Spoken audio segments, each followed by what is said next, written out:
ദൈവത്തിന് മഹത്വം ഉണ്ടാകട്ടെ. ഞാൻ എൻ്റെ ജീവിതത്തിൽ കഴിഞ്ഞ ദിവസം ധ്യാനിച്ചപ്പോൾ എന്നെ വളരെ സ്പർശിച്ച ഒരു പദമാണ് യെരിഹോ എന്നത്. And may the name of the Lord be glorified. The last time when I was meditating, and the one word that actually touched my heart is about Jericho. ഞാനൊന്ന് ചോദിച്ചോട്ടെ, യെരിഹോ എന്ന വാക്ക് കേൾക്കുമ്പോൾ നിങ്ങളുടെ ഒക്കെ മനസ്സിൽ വരുന്ന ആദ്യത്തെ കാര്യം എന്തായിരിക്കും? And when you hear the word Jericho, what comes to your mind at first? Yeah, absolutely. I can't hear. Wall of Jericho, yes, correct. നമ്മുടെ മനസ്സിൽ ആദ്യമേ വരുന്ന എരിഹോയുടെ മതിലും യോശുവ, അതിൻ്റെ മുൻപിൽ നിന്ന് ദൈവപ്രവൃത്തി തെളിയിച്ച യോശുവയൊക്കെ അല്ലേ? And when you hear about Jericho, the first thing come in your mind is the wall of Jericho and how Lord had used Joshua to overcome that wall. വേദപുസ്തകത്തിൽ അനേക ഭാഗങ്ങൾ യെരിഹോവിനെ കുറിച്ച് കാണാൻ സാധിക്കും. But if you look at the word of God, you can see this word Jericho many times in the Bible. Hallelujah. യെരിഹോ മതിലിൻ്റെ അവിടെ ചെല്ലുന്നതിന് മുമ്പേ ഈ പ്രിയ ഇസ്രായേൽ മക്കൾ യെരിഹോവിൻ്റെ അടുത്ത് വരെ ചെന്നിട്ടുണ്ട്. And the children of Israel had gone many times even before when they have mentioned about wall of Jericho in the Bible. Hallelujah. നമ്മൾ ആ ഭാഗത്തെക്കുറിച്ച് ചിന്തിക്കുമ്പോൾ പെട്ടെന്ന് ആ വാക്യത്തിലേക്ക് ഒന്ന് കടന്നു വരാം. സംഖ്യാപുസ്തകം 22-ാം അധ്യായം 21-ാം വാക്യം വായിക്കാം. സംഖ്യാപുസ്തകം 22-1. And can we turn to Numbers chapter 22 verse 1? Yes.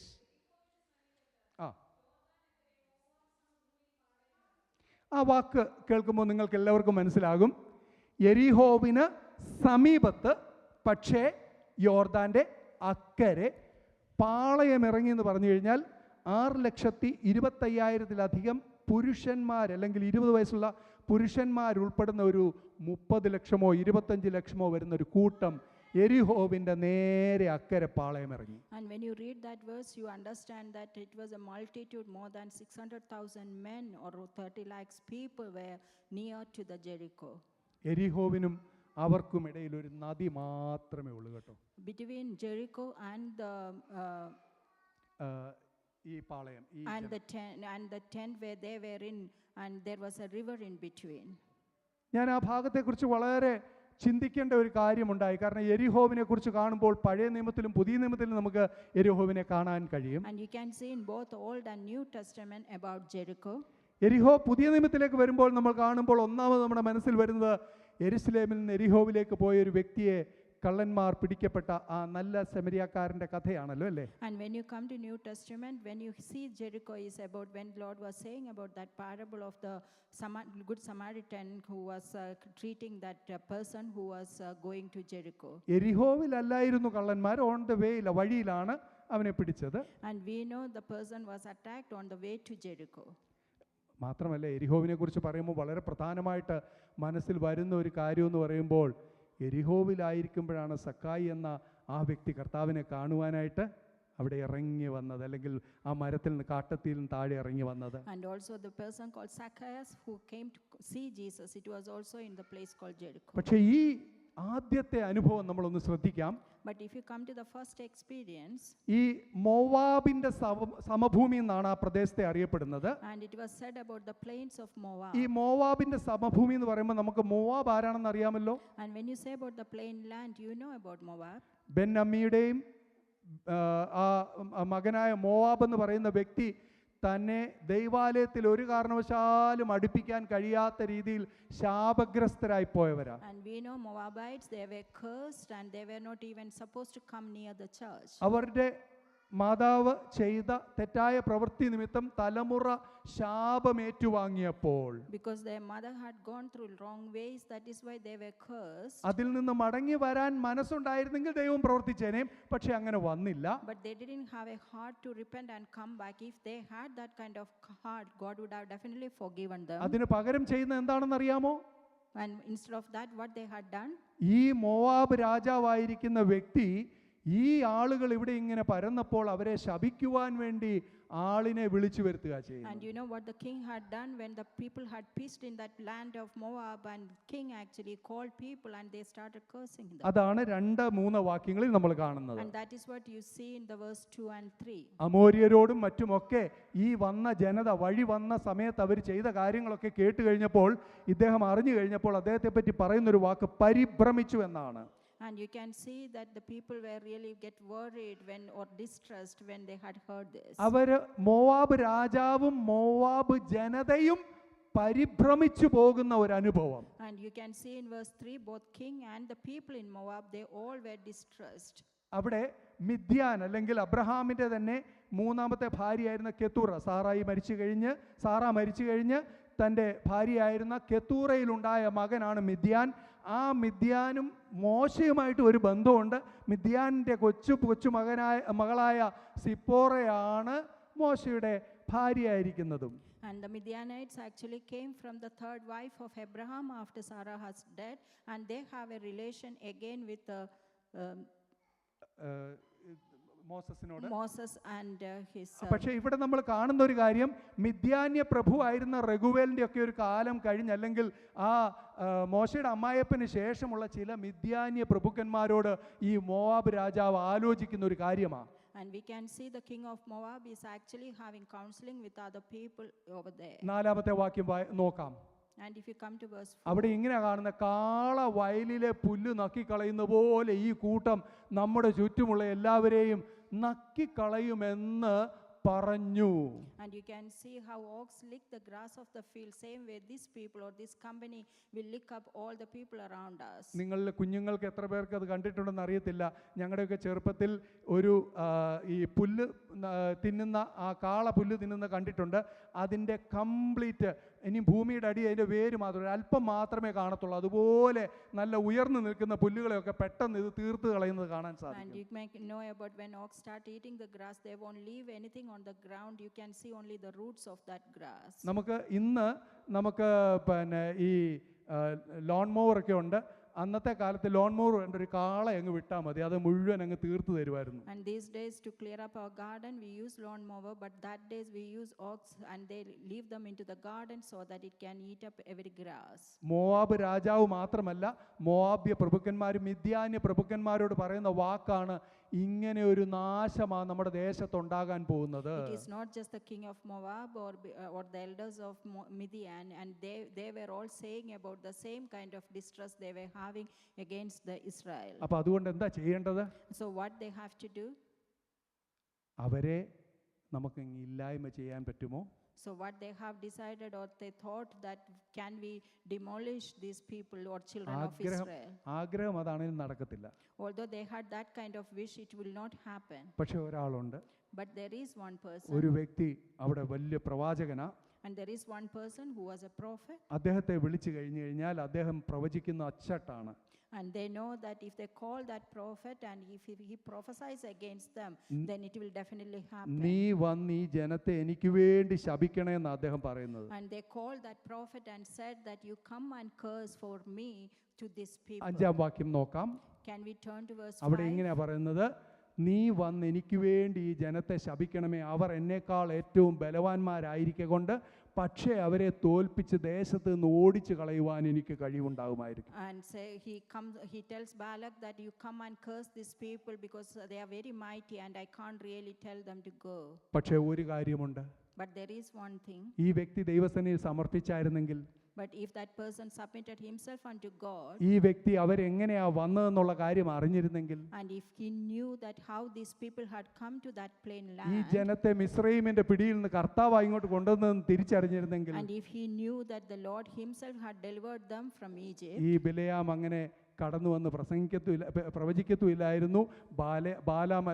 Balak അങ്ങനെ വിളിക്കത്തുമില്ലായിരുന്നു. and if he had said like that, if he knew like that, the Balaam would not have come and prophesied like that, and Balak wouldn't have called him to prophesy against children of our Israel. ഇതുവരെയും എരിഹോവിൽ പ്രവേശിച്ചിട്ടില്ല. And they haven't come to Jericho, എരിഹോവിൻ അരികിൽ ഇങ്ങനെ പാളയമടിച്ചിരിക്കുകയാണ്. but they were pitched near Jericho. ഞാൻ ആ ഭാഗത്തേക്ക് സ്പർശിക്കാൻ പോയാൽ എൻ്റെ message ഇവിടെ തീരത്തില്ല. And I am not touching that passage because my message was ഒറ്റ കാര്യം പറയാം, ഇതാ തനിച്ചു പാർക്കുന്ന ഒരു ജനം ജാതികളുടെ കൂട്ടത്തിൽ എണ്ണപ്പെടുന്നില്ലെന്ന് പറയത്തക്കവണ്ണം ആ വ്യക്തിയുടെ നാവിൽ കൂടി അവരെ അനുഗ്രഹത്തിന്റെ വാക്കുകൾ മാത്രം പറയുവാൻ ആ ദൈവം അനുവദിച്ചത്. But at the end, Lord allowed Balaam only to prophesy to bless them.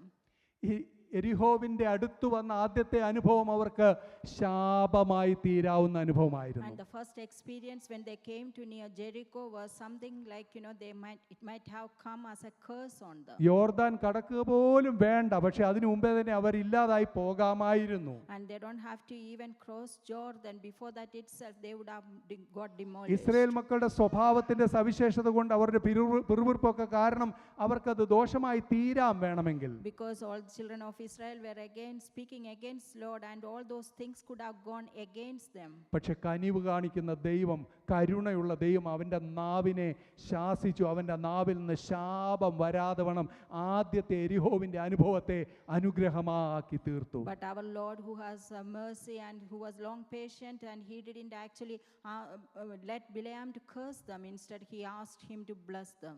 ഈ എരിഹോവിൽ എതിരെ അല്ലെങ്കിൽ ആ എരിഹോവിൻ്റെ അക്കരെ നടന്ന ഒരു സംഭവം കൂടെ ഒന്ന് പെട്ടെന്ന് പറയാം. And I want to mention another incident which happened near Jericho.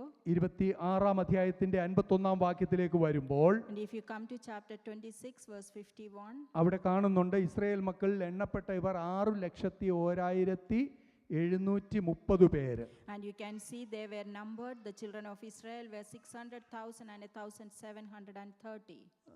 പുറപ്പാട് പുസ്തകത്തിലൊക്കെ നോക്കുമ്പോൾ 6,25,000-ലധികം ഉണ്ടായിരുന്നല്ലോ. എന്ത് പറ്റി 25,000 പേർക്ക്?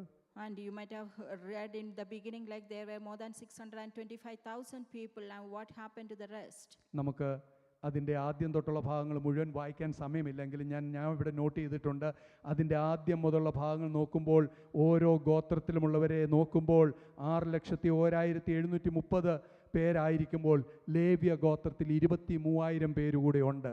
And if you look at from the beginning of the passage, from each tribe there were more than 600,000 people, and also from the tribe of Leviticus, Levi, and they were around 23,000. 62-ാം വാക്യത്തിലേക്ക് വരുമ്പോൾ ഇങ്ങനെയാ പറയുന്നത്, ഒരു മാസം മുതൽ മേലോട്ട് അവരിൽ എണ്ണപ്പെട്ട ആണുങ്ങൾ ആകെ 23,000 പേരാണ്. പക്ഷേ അവരുടെ ഇസ്രായേൽ മക്കളുടെ അവർക്ക് അവകാശം കൊടുക്കായതുകൊണ്ട് അവരെ ഇസ്രായേൽ മക്കളുടെ കൂട്ടത്തിൽ എണ്ണിയില്ല. Although there were 23,000 people from Levi, but they were not counted as part of this. നമുക്ക് മറ്റുള്ളവർ 20-ന് മുകളിലാണെങ്കിൽ ഇവിടെ മാത്രം 23,000-ൽ അവർ കുഞ്ഞുങ്ങളെയും കൂടെ കൂട്ടിയിട്ടുണ്ട്. And here they have actually numbered the children as well. എന്നാലും 6,24,730 പേര്. And here it is around 624,030 people. അത്രയും ജനമാണ് ഇവിടെ ആ സഹോദരന്മാർ അവിടെ ഉള്ളത്. And there were this many people were there in that multitude. ഇത് നടന്നത് എരിഹോവിനെതിരെയുള്ള ആ സ്ഥലത്താണ്. And it is actually happened where they were planted, like pitched again opposite to Jericho. അടുത്ത വാക്യത്തിൽ നമുക്കത് കാണാം. And it can see that എരിഹോവിന്റെ സമീപത്ത് യോർദാൻ അരികെ മോവാബ് സമഭൂമിയിൽ വെച്ച് ഇവരെ നശിപ്പിച്ച് കളയുവാൻ ശപിക്കാൻ വേണ്ടി വന്ന ആ പ്രവൃത്തിയിൽ ദൈവം വിടുവിച്ച് കഴിഞ്ഞപ്പോൾ ഒരു കാര്യം കൂടെ അതിനോട് ചേർന്ന് പറഞ്ഞേ പറ്റുകയുള്ളൂ.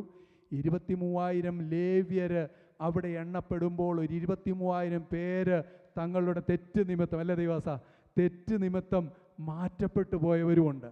And when you see in the verse 63, you can see that when they were preached in the plains of Moab, although there were 23,000 Levites were there, but you know that 23,000 people were perished because of their wrongdoing. 6,24,000-ന് പകരം 6,47,000 പേര് കാണേണ്ടതാണ്. പക്ഷേ 23,000 പേര് തങ്ങളുടെ തെറ്റ് നിമിത്തം ബാധയാൽ തന്നെത്താനെ ഭൂമിയിൽ നൊഴിഞ്ഞു പോകേണ്ടി വന്നു. There should have been actually 647,000 people instead of 623,000 people, because these 23 people were perished because of the plague, because what they were doing. ഞാൻ പെട്ടെന്ന് മുന്നോട്ട് പോകട്ടെ.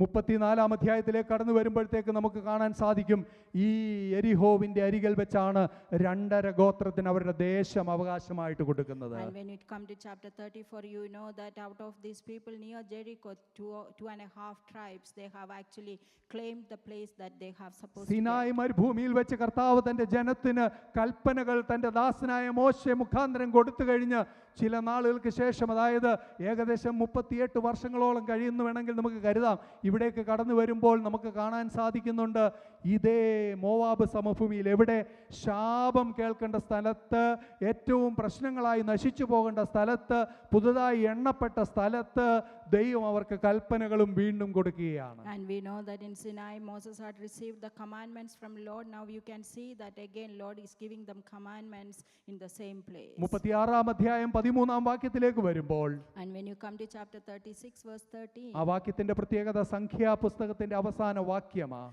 and it is actually the last verse of book of Numbers. 36-ന്റെ 13-ലേക്ക് വരുമ്പോൾ, എരിഹോവിനെതിരെ യോർദാൻ അരികെ Moab സമഭൂമിയിൽ വെച്ച് യഹോവ മോശെ മുഖാന്തരം ഇസ്രായേൽ മക്കളോട് കൽപ്പിച്ച കൽപ്പനകളും വിധികളും ഇവ തന്നെ എന്ന് കാണാൻ And സാധിക്കും. you can see in the verse 13 that they are the commandments and judgments which was received by Moses from the Lord for the children of Israel. കാള പുല്ല് നക്കിക്കളയുന്ന പോലെ നമ്മെ നക്കിക്കളയുവാൻ അല്ലെങ്കിൽ ഇല്ലാതെയാക്കാൻ വരുന്നവരെ നമുക്ക് ശപിച്ചില്ലാതെയാക്കാമെന്ന് പറഞ്ഞിടത്ത്, And when the king had said that how the ox is coming to lick the grass, same way these people are coming here, we need to destroy them. ബാധ നിമിത്തം പൂർണ്ണമായി നശിച്ചു പോകേണ്ട സ്ഥലത്ത് Where all the people should have been completely demolished by the plague. ദൈവിക അനുഗ്രഹങ്ങളും കൽപ്പനകളും വിധികളും പ്രാപിച്ച ജനതയ്ക്കായി ദൈവത്തിന് സ്തോത്രം ചെയ്യാം. And we need to praise God for the people, instead of getting perished, they actually received the commandments and judgment from the ഈ Lord. സ്ഥലത്തിന്റെ പ്രത്യേകത അവിടെ തീരുന്നില്ല. And the nature of this place is not finished there. ആവർത്തന പുസ്തകത്തിൽ 34-ാം അധ്യായത്തിലേക്ക് വരുമ്പോൾ, അവസാന അധ്യായത്തിലേക്ക് വരുമ്പോൾ ഒരു കാര്യം കൂടെ കാണാം. And if you come to Deuteronomy chapter 34, അവിടെ വളരെ വ്യക്തമായി നമുക്കറിയാം, ദൈവത്തിന്റെ ദാസനായ മോശ തന്റെ ശുശ്രൂഷ പൂർത്തീകരിക്കുന്ന സമയമാണ്. and that is the time when Moses is actually completing his ministry. ആ ഇന്നത്തെ എരിഹോ അല്ലെങ്കിൽ അന്നത്തെ എരിഹോവിൻ്റെയും നേരെ അപ്പുറത്ത് ആ അമ്മാൻ ഇന്നത്തെ ജോർദാന്റെ തലസ്ഥാനമായിരിക്കുന്ന അമ്മാന്റെ ഒക്കെ അടുത്തായിട്ട് തന്നെ നെബോ മലമുകളിലേക്ക് അല്ലെങ്കിൽ പിസ്ഗ കൊടുമുടിയിലേക്ക് കയറിപ്പോകുന്ന മോശെ. And you can see Moses on the other side of Jericho. He is going to the hill of Pisgah for his last thing. അവിടെ നിന്നുകൊണ്ട് ഈ നാട് കാണുകയാണ്. And he is actually going into the hill and he is actually viewing or looking at Canaan. Abraham, Ishaq, യാക്കോബ് എന്നിവരൊക്കെ മാത്രം കണ്ടിരുന്നത് അവരുടെ അതിനുശേഷമുള്ള 400 വർഷത്തിന് ശേഷമുള്ള ഈ തലമുറ തിരിച്ചു പോകുമ്പോൾ അവരിൽ ആരും ഈ സ്ഥലം കണ്ടവരുണ്ട്. അത് ഞാൻ പറയാം. മറ്റാർക്കും കാണാൻ കഴിയാതെ കേവലം 2 പേര് ഒറ്റുകാർക്ക് മാത്രം കാണാൻ കഴിഞ്ഞ സ്ഥലം. And we know Canaan, none of them could see that physically, instead of just two people actually from this multitude could see that ഈ place. വാഗ്ദത്തം ലഭിച്ച മോശയ്ക്ക് അതൊന്ന് കാണണമെന്ന് ആഗ്രഹമുണ്ട്. But the promise it was actually received by Moses, and he wants to see this place. മോശയ്ക്ക് ദൈവം ഒരു കാര്യം അനുവദിച്ചു. But Lord permitted one thing for മോശ Moses. ഈ മലയിലേക്ക് കയറിപ്പോയി. And when Moses went into the mountain, ഇസ്രയേലിൽ യാത്ര ചെയ്തവരിൽ നിങ്ങൾ പലരും ഉണ്ടെന്ന് എനിക്കറിയാം. നിങ്ങൾ അവിടെ നിന്ന് നെബോയിൽ നോക്കുമ്പോൾ ആദ്യം കാണാൻ കഴിയുന്നത് എരിഹോ നഗരമാണല്ലോ. and you might have gone to the place called Israel, and when you go there, and you might be seeing first this ഞാൻ place. ഇതുവരെ പോയിട്ടില്ലെങ്കിലും മാപ്പ് ഉപയോഗിച്ച് ഞാൻ ആ കാര്യങ്ങളൊക്കെ അല്ലെങ്കിൽ മറ്റ് മാധ്യമങ്ങൾ മൂലം ഞാനത് കണ്ടിട്ടുണ്ട്. Although I haven't gone to Israel yet, I have seen this place through the എന്നാൽ map. സാധാരണ നിങ്ങൾ കാണുന്ന കാഴ്ചയല്ല ദൈവം മോശയ്ക്ക് അന്ന് നൽകിയത്. And whatever you are seeing today from that place, that is not the same view what Moses had seen through Lord. ഒരു ആത്മീയ ബൈനോക്കുലർ ദൈവം മോശയ്ക്ക് കൊടുത്തെന്ന് And Lord പറയാം. had actually given him a spiritual binocular. അക്ഷരാർത്ഥത്തിൽ ഒരു binocular തന്റെ കയ്യിലില്ല. And he didn't have a physical one. മോശയോട് ദൈവം കൽപ്പിച്ച ഒരു കൽപ്പനയിൽ ഒരു പ്രത്യേകത, തന്റെ 120-ാമത്തെ വയസ്സിൽ തന്റെ കണ്ണിന്റെ കാഴ്ചയുടെ ശക്തി ദൈവം ഒന്ന് വർദ്ധിപ്പിച്ചു കൊടുത്തു.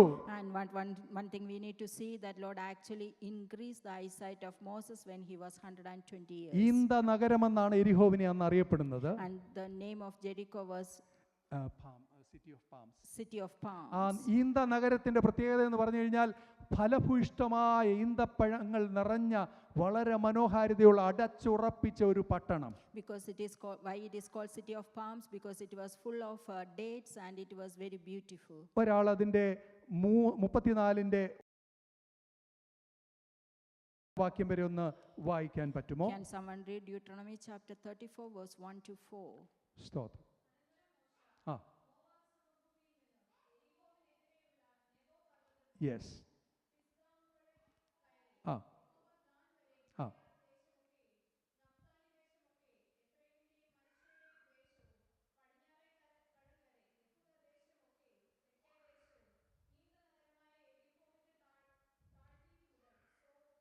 സോവാർ. ആമേൻ. ദൈവമക്കളെ, അവിടെ ഒരു വാക്യം വായിച്ചു. ദൈവം മോശയെ ചില കാര്യങ്ങൾ കാണിക്കുന്നു. You can see one thing there, Lord actually showing Moses something. ഈ കാണിക്കുന്ന ദേശം എന്ന് പറയുന്നത് കേവലം മനുഷ്യൻ്റെ കണ്ണുകൾക്ക് ചില കിലോമീറ്ററുകൾ വരെ മാത്രമേ പരിധിയുള്ളൂ. And we know when a person or a man look at a place and there is a limitation for his eyesight. പക്ഷേ ദൈവം ഒരു കാഴ്ച കൊടുക്കുമ്പോൾ ആ ദേശത്തിൻ്റെ അതിരുകൾ മുഴുവൻ വിസ്താരമായിട്ട് അവൻ്റെ കാഴ്ചയുടെ പരിധി പോലും വിസ്താരമായി പോവുകയാണ്. And when Lord had actually asked him to see, and he had actually increased the boundary of his eyesight. അവിടെ ഒരു കാര്യം പറയുന്നത്, ഒന്നാമത്തെ കാര്യം നിങ്ങളോട് പറയട്ടെ, നിന്റെ പ്രശ്നങ്ങളോ നീ ഒരു കാലത്ത് തകർന്നു പോകുമെന്നോ പറയുന്ന വിഷയം മാത്രം കാണുമ്പോൾ ആ പ്രശ്നത്തിൻ്റെ അപ്പുറത്തേക്ക് നിന്റെ കണ്ണൊന്ന് നീട്ടുവാൻ, നിന്റെ കാഴ്ചയൊന്ന് നീട്ടുവാൻ, കാഴ്ചയെ വർദ്ധിപ്പിക്കുവാൻ, ചിലതിനെ ദീർഘമായി കാണുവാൻ ദൈവം കൃപ തരും. And we know that in our life, when you are actually blocked our long vision because of all the problems that is blocking our sight, but when you are depending on the Lord, you can see over your problems what is actually ahead of your life. ഒന്നിന്റെ അവസാന ഭാഗത്തും രണ്ടാം വാക്യത്തിലുമൊക്കെ കാണുന്ന സ്ഥലങ്ങൾ പറയുന്നത് അവർ ആ സ്ഥലം കൈവശമാക്കിയിട്ടില്ല, പക്ഷെ വിശ്വാസത്താൽ ആ സ്ഥലം ഈ ഗോത്രത്തിൻ്റെതാണെന്ന് അവകാശമാക്കിയ പറയുന്നത്. And in verse 1 and 2 we know that they haven't physically acquired the place, but by great faith they are actually thinking that this place belongs to themselves. ദൈവപൈതലേ, നിന്റെ ദർശനം ദൈവം തരുമ്പോൾ ആ ദർശനം നീ ക്ലെയിം ചെയ്യുമ്പോൾ നാളുകളിൽ അത് എൻ്റേതാണെന്ന് അവകാശമാക്കി കാണാനുള്ള കാഴ്ച കർത്താവ് നിനക്ക് തരികയാണ്. And same way with Lord, when Lord give you some kind of visions, and when you see those visions, you have to claim by great faith that will be mine in the അവിടെ coming ഒരു days. ഭാഗം പറയുന്നിടത്ത്, ഞാൻ അത് നിന്റെ സന്തതിക്ക് കൊടുക്കുമെന്ന് പറഞ്ഞ സത്യം ചെയ്ത ദേശം ഇതാണെന്ന് 4-ാം വാക്യത്തിൽ പറയുന്നുണ്ട്. പക്ഷെ അവിടേക്ക് നീ പോവുകയില്ല. And on the verse 4 he says that Lord saying to Moses, this is the place that I am going to give to your generations, but you are not going to see ആ ഭാഗത്ത് നേരത്തെ ഞാൻ അതിനെപ്പറ്റി പറഞ്ഞിട്ടുള്ളതുകൊണ്ട് ഞാൻ അതിലേക്ക് നിൽക്കുന്നില്ല. സമയത്തിന്റെ പരിമിതി മൂലം മുന്നോട്ട് പോകട്ടെ. And let me go ahead. അവിടെ വളരെ വ്യക്തമായി നമ്മൾ കാണുന്നുണ്ട്, ഈ എരിഹോ ദേശത്തേക്ക് 2 പേരെ അയക്കുകയാണ്. And we know very well that 2 people are going to this place called Jericho. പണ്ട് ആ ദേശങ്ങളൊക്കെ കാണാൻ പോയ യെഫുന്നയുടെ മകനായ കാലേബും നൂന്റെ മകനായ ഹോശയും ഒക്കെ മടങ്ങി വന്നപ്പോൾ വളരെ മനോഹരമായ മുന്തിരിക്കുല തോളിലേന്തി വന്നെങ്കിൽ ഇന്ന് പോകുമ്പോൾ കാണുന്ന വ്യക്തികൾ കണ്ടത് അവിടെ അടച്ചുറപ്പാക്കിയ ഒരു വലിയ കോട്ടയും അതിനുള്ള കാര്യങ്ങളുമാണ്. And we know in the earlier days when Caleb and Hosea went to see that place, they came back with a big bunch of grapes, but now when people are going there, they are seeing a big fort around Jericho. പഴയ കാലത്തെ ആ വിട്ട 12 പേരിൽ 10 പേരും negative report കൊടുത്തപ്പോൾ 2 പേർക്ക് മാത്രമാണ് വിശ്വാസത്തിന്റെ പ്രഖ്യാപനം ചെയ്യാൻ കഴിഞ്ഞത്. And in the beginning when 12 people went there, only 2 people came back and they actually declared the word of faith. ആ ഒരു അനുഭവമൊക്കെ അവർക്ക് അറിയാം. And they all knew that experience. ഇപ്പോൾ അയച്ച വ്യക്തികൾ 2 പേർ കടന്നു ചെന്നത് ഒരിക്കലും സാധ്യതയില്ലാത്ത ചെല്ലാൻ മനുഷ്യർ മടിക്കുന്ന അല്ലെങ്കിൽ അതിന് സാധ്യതയില്ലാത്ത സ്ഥലത്താണ്. And now 2 people went to the place where nobody wants to go. പക്ഷേ അവിടെ ആ വ്യക്തിയെ ദൈവം അവർക്ക് വേണ്ടി ഒരുക്കുകയാണ് ചെയ്യുന്നത്. But there one person was got ready by Lord. വേദപുസ്തകത്തിലെ വാക്കനുസരിച്ച് യോശുവ പുസ്തകം 2-ാം അധ്യായത്തിൽ ആണ് അവിടെ കാണുന്ന രാഹാബ് എന്ന വേശ്യ എന്ന് എഴുതിയിരിക്കുന്നത്. And if you come to Joshua chapter 2, you know that who was ready to receive them. It was a lady called Rahab she was a prostitute. പക്ഷേ വേദപുസ്തകത്തിലെ ആ വാക്ക് ആ മൂലഭാഷയിൽ നിന്നുള്ള ഒരു ട്രാൻസ്ലേഷന്റെ തെറ്റാണെന്ന് ചില വേദശാസ്ത്രജ്ഞർ പറയുന്നുണ്ട്. ആ ഭാഗത്തിലെ ഒരു തർക്കത്തിനോ അങ്ങനെ ഒരു വിഷയത്തിനോ ഞാൻ ഇപ്പോൾ സമയം എടുക്കുന്നില്ല. But some Bible scholars says that it is just a mistake in the translation, but I'm not going into that. വളരെ വിശദമായി അത് അങ്ങനെയല്ല, അവരുടെ കുടുംബമായിട്ട് അവിടെ പാർത്തിരുന്നതാണ് എന്നുള്ള കാര്യം അത് ആ വാക്യത്തിൽ തന്നെ ഉള്ളതുകൊണ്ട് ആ ഒരു ഭാഗം ആ മൂലഭാഷയുടെ ട്രാൻസ്ലേഷനിൽ വന്ന ഒരു പിശകാണെന്ന് മാത്രം പറഞ്ഞുകൊണ്ട് ഞാൻ അടുത്ത ഭാഗത്തേക്ക് കടക്കുകയാണ്. And Bible scholars says that she was staying there as a family, and so the mistake was happened when they were actually translating from the actual version. ഈ ഒരു സഹോദരി തന്റെ ജീവിതത്തിൽ എടുത്തൊരു തീരുമാനം, And then one decision was taken by Hara, അവളുടെയും അവളുടെ കുടുംബത്തിന്റെയും വിടുതലിന് കാരണമായി തീർന്നു. and that became the deliverance of her and her family. അവൾ രക്ഷിച്ച 2 പേർ അവർ കടന്നു വന്ന് ഈ ജനത മുഴുവൻ അവിടെ കടന്നു പോകാൻ വഴിയൊരുങ്ങി. And two people who got saved by her, and they actually made the way for the people to come to Jericho. അവിടെ വളരെ വ്യക്തമായി യോശുവ പറയുന്ന ഒരു കാര്യമുണ്ട്, അവളെയും അവളുടെ മക്കളെ അവളുടെ കുടുംബത്തെയും രക്ഷിക്കണമെന്ന്. And Joshua clearly says in the next chapter that we have to save Rahab and her family. രക്ഷിച്ചെന്ന് മാത്രമല്ല, It is not just that she got saved, യഹൂദ ഗോത്രത്തിലെ പ്രഭുവായിരുന്ന and the king of the main person of the യഹൂദയുടെ മകനാണ് ഈ റാഹബിനെ പിന്നെ വിവാഹം കഴിച്ചത്. and we know this Rahab was got married by the ഈ യഹൂദയുടെ മകൻ son of Jew. ആ റാഹാബിൻ്റെ കൊച്ചുമകനായി, റാഹാബിൻ്റെ മകനായ സൽമോന്റെ മകനായ ബോവസിന്റെ കൊച്ചുമകനായിട്ടാണ് ദാവീദും പിന്നത്തേതിൽ ആ തലമുറയിൽ കർത്താവും ജനനമെടുക്കുന്നത്. And we know that from the genealogy of Rahab, actually from her generations, David and then Lord was Jesus Christ was born. ഈ യെരിഹോവിന്റെ അനുഭവം എന്ന് പറയുന്നത് ഇടിഞ്ഞു പോകാമായിരുന്ന മതിലിൽ താമസിച്ചിരുന്ന റാഹാബിന് അവളുടെ ജീവിതത്തിൽ ദൈവം ഒരു വിടുതൽ കൊടുത്തപ്പോൾ, അവളുടെ കുടുംബത്തിന് ഒരു വിടുതൽ കൊടുത്തപ്പോൾ, അവളുടെ തലമുറയിൽ നിന്ന് രാജാക്കന്മാർ എഴുന്നേൽപ്പാൻ, മശിഹ അക്ഷരാർത്ഥത്തിലെ ജനനമെടുക്കുവാൻ കാരണമായി തീർന്നു. And when actually God had delivered Rahab and her family, and from her generations many kings had come up, and also our Lord Jesus യോശുവയുടെ Christ. പുസ്തകം 5-ാം അധ്യായത്തിലേക്ക് വരുമ്പോൾ നമ്മൾ ഒരു കാര്യം കാണുന്നുണ്ട്. And if you come to Joshua chapter 5, we can see one thing. ആദ്യത്തെ അനുഭവങ്ങളെല്ലാം ഞാൻ റിപ്പീറ്റ് ചെയ്യാൻ പോകുന്നില്ല. I'm not going to repeat all the experiences എങ്കിലും there. ആ ശാപമായി തീരേണ്ടിയിരുന്നിടത്ത്, And when it was supposed to be finished very നശിച്ചു calmly, പോകാമായിരുന്ന സ്ഥാനത്ത് and where it was supposed to be finished, യെരിഹോവിൽ എത്തിയ ദൈവജനത്തിന് പെസഹ കഴിക്കാൻ ദൈവം അവസരമൊരുക്കി. and the children of God, when they reached Jericho, they actually could celebrate the യെരിഹോ Passover. സമഭൂമിയിലുള്ള Gilgal എന്ന് പറയുന്ന സ്ഥലത്താണത്.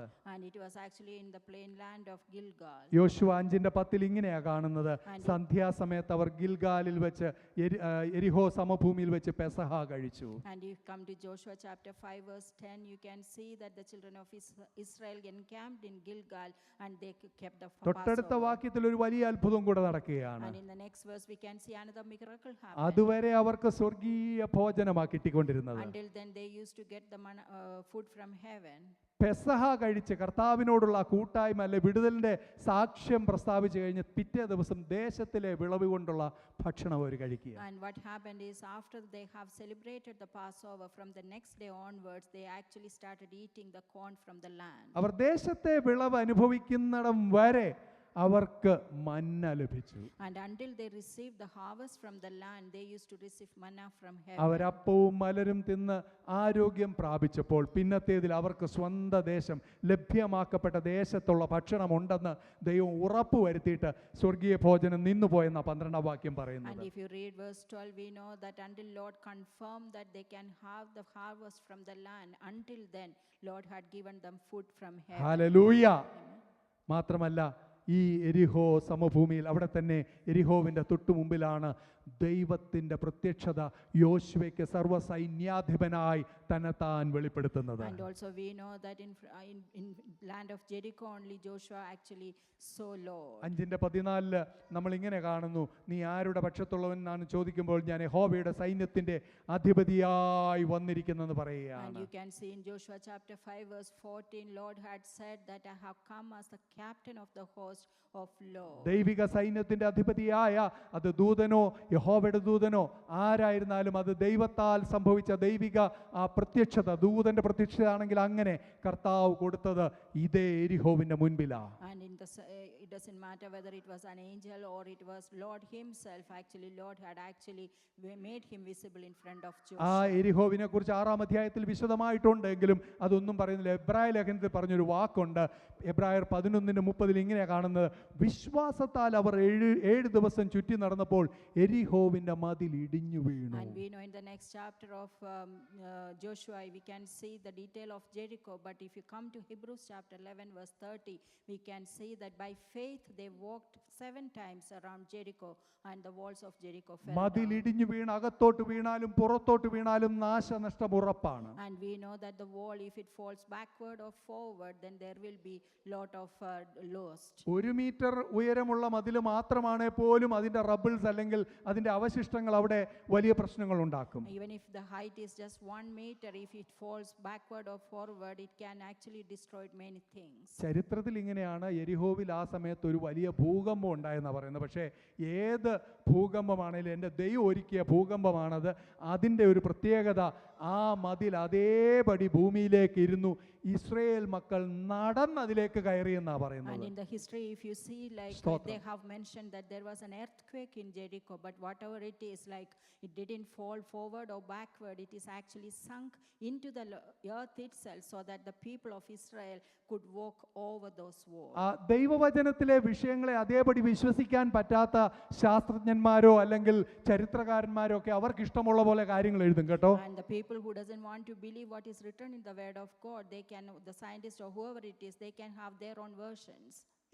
എരിഹോ മതിലിന്റെ കാര്യം പോലെ തന്നെയാണ് അവർ ചെങ്കടലിന്റെ കാര്യം എഴുതുന്നത്. And similar to wall of Jericho, whatever the history says, in the same way they have mentioned about the Red Sea. ചെങ്കടലിന്റെ ആ സ്ഥലത്ത് ഇസ്രായേൽ മക്കളൊക്കെ കൂടെ കടന്നു വന്നപ്പോൾ വലിയൊരു കാറ്റടിച്ചു, വേലിയിറക്കം ഉണ്ടായി. അങ്ങനെ ആ വേലിയിറക്കത്തിലാണ് അവർ കടന്നുപോയെന്ന് ചില മഹാന്മാർ പറയുന്നത് ഞാൻ വായിച്ചിട്ടുണ്ട്.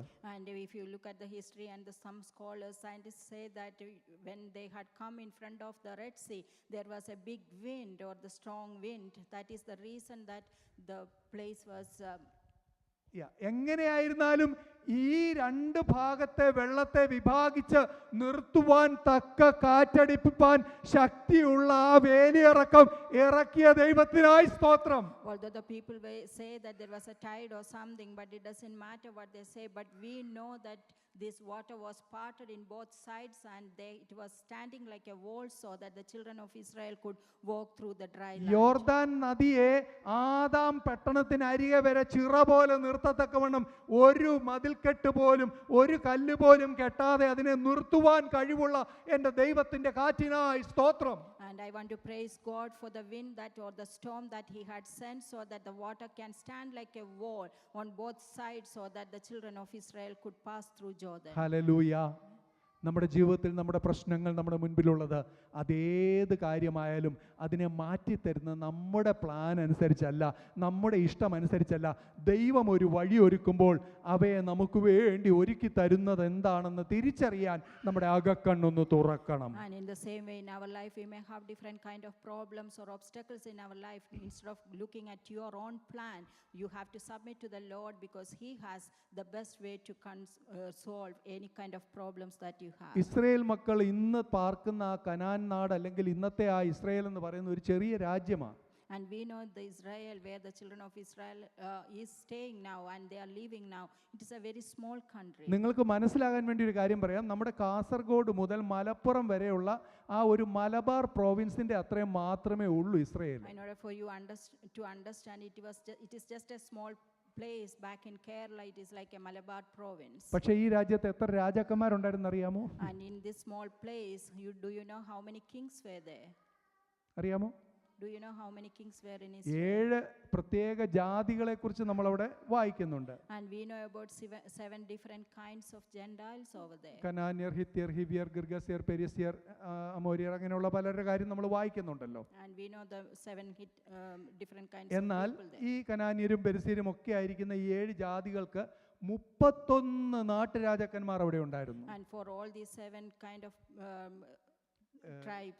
tribes, they had around 31 kind of kings. 31 രാജാക്കന്മാർ. അതറിയണേ നിങ്ങൾ ഇവിടെ യോശുവയുടെ പുസ്തകം 12-ാം അധ്യായത്തിൻ്റെ 9 മുതൽ ഇപ്പോൾ വായിക്കണ്ട 24 വരെ വീട്ടിൽ പോയി വായിച്ചാൽ മതി. And in order to understand about these kings, you can read from Joshua chapter 12 verse ഈ 31 രാജാക്കന്മാർ, അതിൻ്റെ 24-ാമത്തെ വാക്യത്തിൽ ഇങ്ങനെയാണ് കാണുന്ന, ആകെ 31 രാജാക്കന്മാരുണ്ടായിരുന്നു. And in verse 24 it mentioned that there were 31 kings. യെരിഹോ അതിലൊന്നു മാത്രമായിരുന്നു. And Jericho was just one of them. പക്ഷേ ഈ യെരിഹോ ആയിരുന്നു ഈ കനാൻ നാട്ടിലേക്കുള്ള പ്രവേശന വാതിൽ. And this Jericho was actually the entrance to the Canaan. നിന്റെ വാഗ്ദത്തം നിനക്ക് വേണ്ടി നൽകപ്പെട്ടിരിക്കുമ്പോൾ, And when Lord had actually given you a promise, ഒരിക്കൽ നിന്റെ അവകാശമായിരുന്നത് മറ്റുള്ളവർ തട്ടിയെടുത്ത് അതിൽ പാർത്തപ്പോൾ, and once it was your own heritage and that was taken by someone else, അബ്രഹാമിൻ്റെ അബ്രഹാമിൻ്റെ മക്കളായിരുന്നവർ പാർത്തിരുന്ന ആ സ്ഥലം എന്ന് പറയുന്നത് അവർ നാടോടികളായി പോയി കയറി ഇറങ്ങിയ സ്ഥലമൊന്നുമല്ല.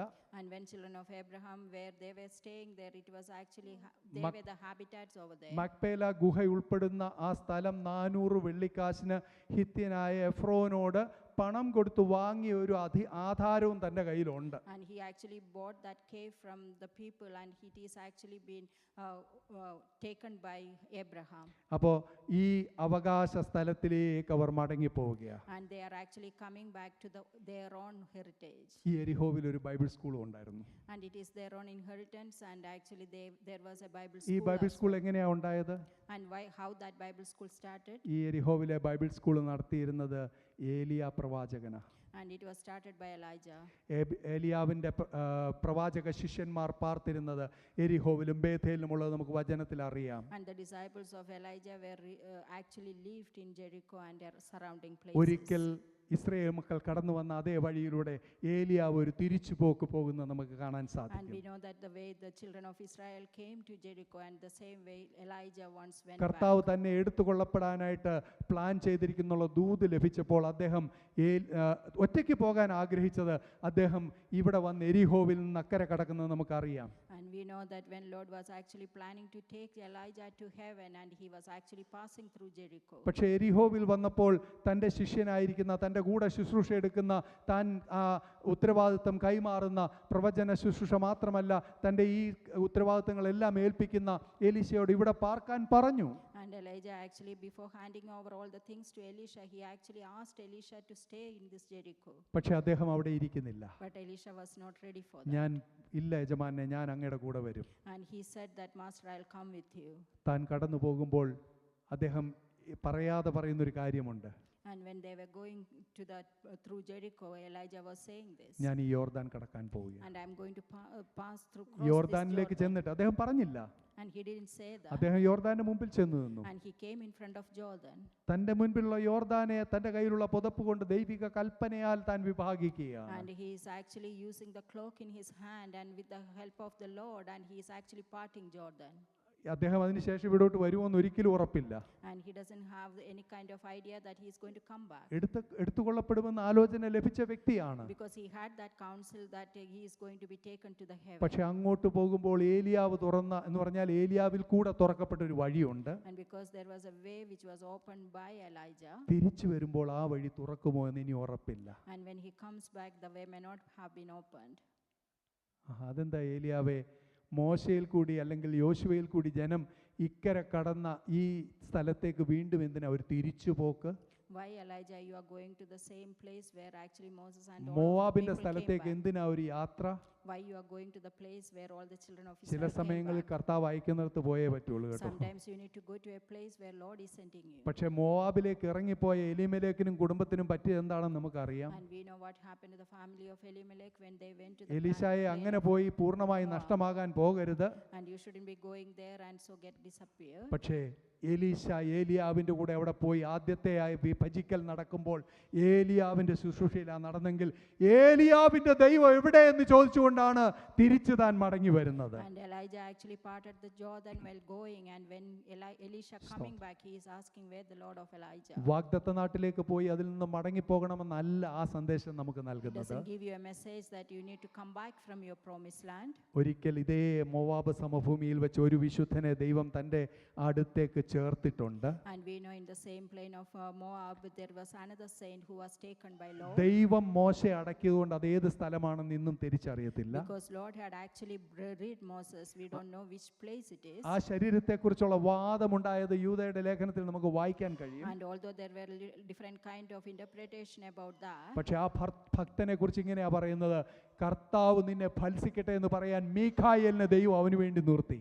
but we know that for Moses there was angel Michael was standing there. എന്നാൽ ഇവിടെ അങ്ങനെ ഒരു എക്സ്പീരിയൻസ് അല്ല. And here it is not that kind of experience. ആ അടക്കം അടക്കിയത് കൊണ്ടാണ് പ്രവാചക ശിഷ്യന്മാർ 50 പേരെ വിട്ടിട്ട് നമ്മളെ നോക്കാമെന്നൊക്കെ ആൾക്കാർ പറഞ്ഞത്. That is because of that burial happened. Now the disciples of the prophet says that we will look into the matter. പക്ഷെ അഗ്നി അശ്വങ്ങൾ അഗ്നിരഥങ്ങളിൽ എടുത്തുകൊള്ളപ്പെട്ട ഏലിയാവിൻ്റെ ആ ആ അസെൻഷൻ കണ്ട എലീശ പറഞ്ഞു, നിങ്ങൾ ആളിനെ വിടണ്ട. And Elisha, who had seen Elijah being taken up to heaven in the chariots of fire, he was saying that we shouldn't be doing that. ആ ദർശനം കണ്ട എലീശ വാഗ്ദത്ത നാട്ടിലേക്ക് വീണ്ടും തൻ്റെ അതേ ദൗത്യത്തിൽ, പുത്തൻ ദൗത്യത്തിൽ മടങ്ങി വരുന്നത് കാണാൻ And സാധിക്കും. Elisha, after seeing Elijah taken up to the heaven, and he is actually coming back to his own responsibilities and duties. എരിഹോവിനെ കുറിച്ച് പറയുമ്പോൾ വേറൊരു കാര്യം പറയാതെ പറ്റില്ല. And when I speak about wall of Jericho, there is another thing I want to speak about. കനാന്റെ മക്കളായ അല്ലെങ്കിൽ ഈ 31 രാജാക്കന്മാരിൽ ഒരാളായ അത്തരത്തിൽ അവരുടേതായ ആശയങ്ങൾ പിന്തുടരുന്നവർ പിന്നെയും പലരും അക്കൂട്ടത്തിലൊക്കെ ഉണ്ടായിരുന്നു. Out of these 31 kings, there were other people who were actually following their own intentions. അവരുടെ കൂട്ടത്തിൽ സേവകരായിട്ടൊക്കെ നിർത്തപ്പെട്ട വ്യക്തികൾ ഗിബിയോന്യരെയൊക്കെ നിങ്ങൾക്ക് അറിയാമല്ലോ. And there were Gibeonier who were also like servants for that. പക്ഷേ ഇവിടെ കാണുന്ന ഒരു കാര്യമുണ്ട്. നമ്മൾ 2 രാജാക്കന്മാർ 2-ാം അധ്യായം 18-ാം വാക്യത്തിലേക്ക് വരുമ്പോൾ കാണാൻ സാധിക്കുന്നുണ്ട്. ആ സ്ഥലത്തിൻ്റെ പ്രത്യേകത, ആ പട്ടണത്തിൻ്റെ ഇരിപ്പ് മനോഹരമാണ്. പക്ഷേ അത് ദേശം ചീത്തയും വെള്ളം ചീത്തയും ദേശം ഗർഭനാശകവുമാണ്. And when you come to 2 Kings chapter 2 verse 18 onwards, you know that although the city looks beautiful, but it is not actually a good place. അവിടെ ആ ദേശം വളരെ മോശമായി. 2:19 ആ ദേശം വളരെ മോശമാണെന്ന് കാണുന്നുണ്ട്. And it says that although the situation of the city is pleasant, but the place is not കാര്യം good and it is ദൈവദാസന്മാരൊക്കെ അവിടെ പാർക്കുന്നുണ്ട്. barren. Although there were Lord's servants were there, പ്രവാചക ശിഷ്യന്മാരുണ്ട്. although the disciples of prophet were there, ഏലിയാവിന്റെ ശുശ്രൂഷ നടന്ന സ്ഥലമാ. it is a place where Elijah had actually പക്ഷെ ministered. അനുഗ്രഹം അനുഭവിപ്പാൻ കഴിയാതെ വണ്ണം ദേശത്ത് അടുത്ത തലമുറ ഉണ്ടാകില്ലെന്ന് പറഞ്ഞ് വാദിക്കുന്ന ഒരു തരം ശക്തി. Because there is a power which is actually going against the generation who will not take the blessings from the ഒരു Lord. മനുഷ്യന്റെയോ ചെടിയുടെയോ അല്ലെങ്കിൽ എന്ത് വസ്തുവിനും ജീവൻ ആധാരമായിരിക്കുന്ന ഒരു വസ്തുവാണ് വെള്ളം. വെള്ളമില്ലെങ്കിൽ ജീവിക്കാൻ വളരെ ബുദ്ധിമുട്ടാണ്. And we know water is very essential for our life. പക്ഷെ വെള്ളം മോശമാണ് ഇവിടെ.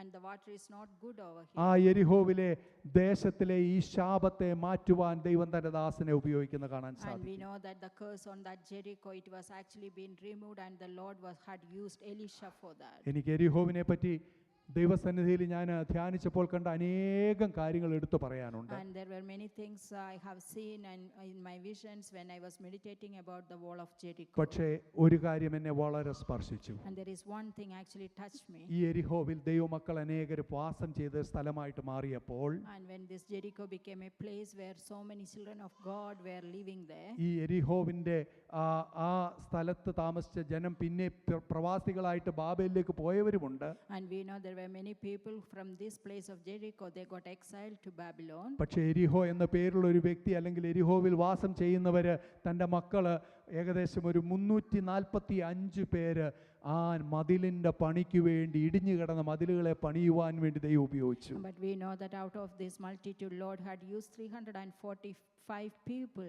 to build the wall of Jericho. നെഹമ്യാവ് 3-ാം അധ്യായത്തിൽ ആ മതിൽ പണി കാണുമ്പോൾ അവര് 2-ാം വാക്യത്തിൽ ഇങ്ങനെയാണ് കാണുന്നത്. ആ ഭാഗം, അതായത് 1-ന്റെ ബാക്കി, ഹമേയ ഗോപുരവും ഹനനയേൽ ഗോപുരം വരെ അത് പ്രതിഷ്ഠിച്ചപ്പോൾ അതിൻ്റെ പണി ചെയ്യുവാൻ എരിഹോ മക്കളെ ദൈവം ഉപയോഗിച്ചു. And in the book of Nehemiah, we can see that in chapter 3 verse 22, Lord had used God's people to build the wall of Jericho. ആ എരിഹോ മക്കൾ എന്ന് പറയുന്നത് നമുക്ക് നെഹമ്യാവിൻ്റെ പുസ്തകത്തിലൊക്കെ കാണുന്ന എരിഹോവിൻ്റെ മക്കളെന്ന് തന്നെ അവിടെ എഴുതിയിട്ടുണ്ട്. എരിഹോവിൽ പാർത്തവരെന്നും എഴുതിയിട്ടുണ്ട്. And it is written there in the way like, men of Jericho, or the people who were living in Jericho. Hallelujah. Amen. എരിഹോവിൽ വീണ്ടും ഒരു വിഷയം കൂടെ നടക്കുകയാണ്. And there is another incident happened in Jericho. യിരെമ്യാ പ്രവചനം 52-ാം അധ്യായം 8-ാം വാക്യം വരുമ്പോൾ, Jeremiah chapter 52 verse 8. ഏതു വഴിയാണ് ഇവർ വന്ന് ഈ വാഗ്ദത്ത നാട്ടിൽ അവകാശമാക്കിയോ And which way they had come to this promised land and they acquired the land. ആ യെരിഹോ സമഭൂമിയിൽ വെച്ച് തന്നെ സിദെക്കിയാവിനെതിരായ ഒരു ബാബേൽ രാജാവിന്റെ സൈന്യവും വരികയാണ്. And in the same land actually the king of Zedekiah and his army is coming. അവരൊക്കെ ചിതറപ്പെട്ടു പോയി. And the people all got dispersed everywhere. സിദെക്കിയാവിനെ കൊണ്ടുപോയി And they took Zedekiah കണ്ണുകുത്തി പൊട്ടിച്ചു. and they actually made him blind. രാജകുമാരന്മാർ അനേകർ അവർ പിടിക്കപ്പെട്ടു. And so many princes were caught. അതിലൊരു രാജകുമാരന്റെ മകനാണ് ഷെയൽത്തിയേലിന്റെ മകനായ സെരുബ്ബാബേലാണ് പിന്നത്തേതിൽ ആലയം പണിയാനിടയായി തീർന്നത്. And the Zerubbabel, one of the son of the prince, he actually ആ built that. സെരുബ്ബാബേല് കർത്താവിൻ്റെ വംശാവലി പട്ടികയിൽ കർത്താവിൻ്റെ ഭൂമിയിലെ പിതാവായി അല്ലെങ്കിൽ വളർത്തു പിതാവായിരുന്ന യോസഫിൻ്റെ പൂർവ്വപിതാവായിരുന്നു. And we know Zerubbabel, he is actually a stepfather of Joseph. പക്ഷേ ഇവിടെയൊക്കെ നമ്മൾ കാണുന്ന ഒരു അനുഭവമുണ്ട്. But here all the places you will see one kind of experience. നിന്റെ ജീവിതത്തിലെ എരിഹോ ഒരു മതിലായി നിൽക്കുമ്പോൾ, When in your life the experience is coming like a wall of Jericho, നിന്റെ ജീവിതത്തിലെ എരിഹോ നിനക്ക് ശാപമായി നിൽക്കുമ്പോൾ, and the wall of Jericho is becoming like a curse in your ആ life, മതിലിനെ ഇടിക്കുന്ന കർത്താവ്, and you have a Lord who can ആ ശാപത്തെ destroy മാറ്റുന്ന the wall, കർത്താവ്, and who can remove that curse, വാഗ്ദത്തം അവകാശമാക്കുവാൻ നിന്നെ ശക്തീകരിക്കുന്ന കർത്താവ്, and the Lord who will strengthen you to acquire your promise. പിന്നത്തേതിൽ അനുഗ്രഹങ്ങളുടെ അനുഭവം തരുമ്പോൾ, And when he gives the experience of blessings in the latter ജീവനും days, ജീവനും തലമുറകൾക്കുമൊക്കെ ദോഷമായിട്ടുള്ള കാര്യങ്ങൾ ഇടയ്ക്ക് വരുമ്പോൾ, when there are things happening against your life and അതിനെ against your അതിജീവിപ്പാൻ generation, ദൈവകൃപ നിന്റെ മേൽ പകരുമ്പോൾ, and when Lord give you grace to overcome those അവിടെയും problems, വിശ്വാസത്തിൽ നിലനിൽക്കുന്നില്ലെങ്കിൽ even if in all these situations, if you are not standing with great faith, ബാബേലിന്റെ ഒരു അനുഭവം നമ്മുടെ ജീവിതത്തിൽ വരരുത്. and you may have same kind of experience of Babylon ശത്രു in your നമ്മെ life. പിടിച്ചുകൊണ്ടു പോകുവാൻ പ്രവാസിയാക്കുവാൻ അനുവദിക്കരുത്. You shouldn't allow your life to be getting exiled or taken by your enemy. Israel മക്കളെ കുറിച്ച് എന്തിനാ ഇത്രയും പറഞ്ഞത്? Why it has been mentioned about children of Israel like പഴയ this? നിയമ ഇസ്രായേലിന് നമുക്കൊരു നിഴലായിട്ട് അവിടെ കാണുകയാണ്. And we know all Israelis, we can take them as a വാഗ്ദത്ത shadow. നാട്ടിലേക്കുള്ള യാത്രയിലായിരിക്കുന്ന ദൈവ പൈതൽ ഒരിക്കലും തകർന്നു പോകാൻ ഇടയാകരുത്. And the person who is on the journey to their promised land, you should not be destroyed on their way. ദൈവം നമുക്കൊരു വാഗ്ദത്തം തരുമ്പോൾ അതിൽ നമ്മൾ വീട് പോകാതെ നിലനിൽക്കാൻ ശ്രമിക്കണം. And when Lord give you a promise, and you should be always sustaining with that promise. മർക്കോസ് സുവിശേഷം 10-46 വരുമ്പോൾ, And when you come to Mark chapter 10 verse 46 46, കർത്താവ് എരിഹോവിലെത്തി. and Lord actually reached Jericho. തന്നോടുകൂടെ വലിയൊരു പുരുഷാരമുണ്ട്. And there were multitude along with Jesus. ഈ കർത്താവ് എരിഹോവിൽ നിന്ന് ശുശ്രൂഷ കഴിഞ്ഞ് പുറപ്പെടുമ്പോൾ, And when Lord had finished his ministry in Jericho, and when he was അവിടെ ഒരു starting, വ്യക്തി ഭിക്ഷക്കാരനായിട്ടിരിക്കുക. and there was a person who was a beggar, അവന്റെ പേരില്ലെങ്കിലും അവനെ തിമായിയുടെ മകൻ അല്ലെങ്കിൽ ബർത്തിമായി എന്നാണ് അറിയപ്പെടുന്നത്. and it is mentioned his name, the son of Timaeus, his blind Bur Bartimaeus. എന്ന വാക്ക് അപ്പന്റെ പേരിന് അല്ലെ ഇന്ന ആളുടെ മകൻ എന്നുള്ളതാണെന്ന് ഞാൻ പലപ്പോഴും പറഞ്ഞിട്ടുണ്ടല്ലോ. And the prefix bar, it says that he is the son of someone. നമ്മൾ കർത്താവിന്റെ ക്രൂശീകരണത്തിൽ കാണുന്ന വിടുവിക്കപ്പെട്ട ആ കവർച്ചക്കാരന്റെ പേര് ബറബ്ബാസ് എന്നാണ്, അതായത് ബർ Abbas. And we know in the crucifixion time, the thief who had actually got delivered, his name was Barabbas. അബ്ബ എന്ന വാക്കിന്റെ അർത്ഥം അപ്പൻ എന്നാണ്. Abba means father. പിതാവ്. ആ പിതാവിന്റെ മകൻ എന്ന അബ്ബാസിന്റെ മകനായ ബർ അബ്ബാസ് ആയിരിക്കുന്ന വ്യക്തി കവർച്ചക്കാരനായിട്ട് മാറിയപ്പോൾ, And he was the son of Abbas, and he became a thief. ഇവിടെ ഒരു തിമായിയുടെ മകൻ ബർത്തിമായി അവനെ ഭിക്ഷക്കാരനായിട്ട് അവനെ മാറ്റിയിരിക്കുക. അവന്റെ And here ജീവിതം you can see that son of Timaeus, Bartimaeus, അവന് he is കാഴ്ച becoming കാണാൻ അവന് beggar. കഴിയുന്നില്ല. He cannot see. അവനെ കാണാത്തവൻ ഒരു കാഴ്ച കൊടുക്കുന്ന അനുഭവം കാണാം. Although he can't see, he is a blind, but someone had given him the sight. Hallelujah. ലൂക്കോസ് 10 നമ്മൾ കാണുമ്പോൾ, And when you come to Luke chapter 10, ആ യെരിഹോവിലേക്ക് പോകുമ്പോൾ അർദ്ധപ്രാണനായി ജീവൻ നഷ്ടപ്പെടുന്ന അവസ്ഥയിൽ കിടക്കുന്ന വ്യക്തിയുടെ അടുത്തേക്ക് ഒരുത്തൻ ഇറങ്ങി വരുന്നു. and we know there was a person who was actually going to die, and there is a person coming to help him. പക്ഷേ അവിടെ കാണുന്ന നല്ല ശമരിയാക്കാരനെ പലരും കർത്താവിനോട് ഉപമിക്കുമ്പോൾ, And many people say that good Samaritan is our Jesus himself. കർത്താവ് നമ്മോട് പറയുന്ന ഒരു ദൂതുണ്ട്. But there is one thing Lord is telling us. ഇവരിൽ ആരാണ് ഏറ്റവും നല്ല സ്നേഹിതനായി തീർന്നത്? And he asked, who is the good friend? നീയും പോയി അങ്ങനെ തന്നെ ചെയ്യുക. And you also go and do the same നാം thing. നമ്മുടെ ജീവിതത്തിൽ In our life, ചിലപ്പോൾ എരിഹോവിലേക്കുള്ള വഴിയിൽ നഷ്ടത്തിലേക്ക് പോകുന്ന, നാശത്തിലേക്ക് പോകുന്ന വ്യക്തികളെ അവർക്ക് വേണ്ട കെയർ ചെയ്യുന്ന ഒരു സ്വഭാവത്തിലേക്ക് കർത്താവ് നമ്മെ നയിക്കട്ടെ. may the Lord give us also that kind of attitude to help others who are in need. ലൂക്കോസ് 19 എരിഹോവിലെ ഒരു പ്രമാണിയെ കാണാൻ And സാധിക്കും. in Luke chapter 19, you can see a person over there. അവിടുന്ന് ആ വ്യക്തി പ്രമാണിയാണ്, He is a rich person. ധനവാനാണ്. He is very rich. പക്ഷേ അവന് അവൻ്റെ ജീവിതത്തിൽ സമാധാനം ലഭിച്ചത് കർത്താവ് അവൻ്റെ വീട്ടിലെത്തിയപ്പോഴാണ്. And although he was a very prime person, he got peace in his നിന്റെ life ജീവിതത്തിലെ only when Lord എരിഹോവിൽ came നീ in his life. സമ്പന്നനായിരിക്കാം. In your life, you may be a rich person. നിന്റെ ജീവിതത്തിലെ എല്ലാ കാര്യങ്ങളും ഉണ്ടായിരിക്കാം. You may have everything what you want in your life. കർത്താവിൻ്റെ ഇഷ്ടമനുസരിച്ചല്ലെങ്കിൽ But if it is not according to the will of യേശുവിനെ God, നിന്റെ ഭവനത്തിൽ സ്വീകരിച്ചാൽ, if you receive God in your life, യേശുവിനെ നിന്റെ ജീവിതത്തിൽ സ്വീകരിച്ചാൽ, if you receive your God in your home and in your life, തീരുമാനങ്ങൾ തനിയെ എടുക്കും. and determinations and decisions will be taken കർത്താവ് by വന്നു yourself. കഴിയുമ്പോൾ സക്കായി പറയാ, കർത്താവേ ഞാൻ ഇന്ന കാര്യങ്ങൾ ചെയ്യാൻ പോവാ. And when Lord came into Zacchaeus' life, he said that I'm going to do all these things. കർത്താവ് വന്നു കഴിഞ്ഞപ്പോൾ കർത്താവ് അവനോട് മെസ്സേജ് ഒന്നും പറഞ്ഞില്ല. After Lord had come in his life, Lord has യേശുവിനെ given him a കണ്ടു message. കഴിഞ്ഞപ്പോൾ സക്കായിക്ക് മനസ്സിലായി എന്തൊക്കെ ചേഞ്ചാ And വരുത്തേണ്ടതെന്നുള്ളത്. Zacchaeus, after receiving Lord, he understood what all changes he has to make in his എരിഹോ life. നമ്മുടെ ജീവിതത്തിൽ നമ്മുടെ ഉള്ള അവസ്ഥയിലായിരിക്കുമ്പോൾ അതിൽ വ്യത്യാസം വരുത്തുവാൻ യേശു വന്നു കഴിഞ്ഞാൽ അത് ദാനധർമ്മത്തിൻ്റെയും വിടുതലിൻ്റെയും പുതുജീവൻ്റെയും പുതിയ ശുശ്രൂഷയുടെ അനുഭവമായിട്ട് And മാറും. same way, when Lord comes in our life, it will be a situation of newness, and you will do any kind of new ministry and anything for the Lord. ഇത് എരിഹോവിൻ്റെ പ്രത്യേകതയല്ല, And it is not a peculiarity of Jericho. പക്ഷേ എരിഹോവിൽ പ്രവർത്തിച്ചത് ദൈവത്തിൻ്റെ പ്രവൃത്തിയാണ്. It is because of the Lord who was actually doing ആ works in ദൈവം നമ്മുടെ ഇടയിൽ പ്രവർത്തിക്കുമ്പോൾ Jericho. And when the same Lord works in our midst, എരിഹോവിൻ്റെ അനുഭവങ്ങൾ മാറി കർത്താവ് നമുക്ക് ദൈവ സാന്നിധ്യത്തിൻ്റെ അനുഭവമായിട്ട് മാറ്റിത്തരും. and all the experiences like Jericho in our life will become the presence of Lord. and His ലോകത്തിന്റെ ഈന്ത experiences. നഗരമായി ഫലഭൂഷ്ടിയുള്ള സ്ഥലമായിരിക്കുന്നതിനേക്കാൾ നല്ലത് ദൈവം കാഴ്ച കൊടുക്കുന്ന, ദൈവം വിടുവിക്കുന്ന, ദൈവം രൂപാന്തരം വരുത്തുന്ന അനുഭവമാണ്. Better than having a city of palm trees, it is always good to have a place where the Lord is giving His blessings in our life. നമുക്ക് ദൈവത്തിന് നമ്മളെ തന്നെ ഒന്ന് സമർപ്പിക്കാം. Let us submit ourselves in the hand of the Lord. നിന്റെ മുൻപിൽ എരിഹോ മതിലായിട്ടാണോ നിൽക്കുന്നത്? Is there a wall of Jericho in front of you? നിന്റെ മുൻപിൽ എരിഹോ ശാപമായിട്ടാണോ If നിൽക്കുന്നത്? Jericho is standing as a curse നിന്റെ in your മുൻപിൽ life, എരിഹോ നാശമായിട്ടാണോ നിൽക്കുന്നത്? if Jericho is standing as a sign of destruction in your life, കർത്താവ് രൂപാന്തരം വരുത്തുവാൻ ആഗ്രഹിക്കുക. the Lord wants to change your നമ്മെ life. തന്നെ സമർപ്പിക്കാം. Let us submit ourselves. എല്ലാ പ്രിയപ്പെട്ടവരും ദൈവത്തിന് തലകളെ വണക്കാം. Let us bow our heads in front of the Lord. എല്ലാ പ്രിയപ്പെട്ടവരും പ്രാർത്ഥിക്കുമ്പോൾ പ്രിയ തോമാച്ചായനി കേൾക്കപ്പെട്ട വചനങ്ങളെ വഹിച്ചുകൊണ്ട് ദൈവസേനയിൽ എല്ലാ ജനത്തെയും വഹിച്ചുകൊണ്ട് കർത്താവ് നമുക്കൊരു പുതിയ അനുഗ്രഹം തരുന്നതിന് വേണ്ടി പ്രാർത്ഥിക്കുമല്ലോ. സ്തോത്രം.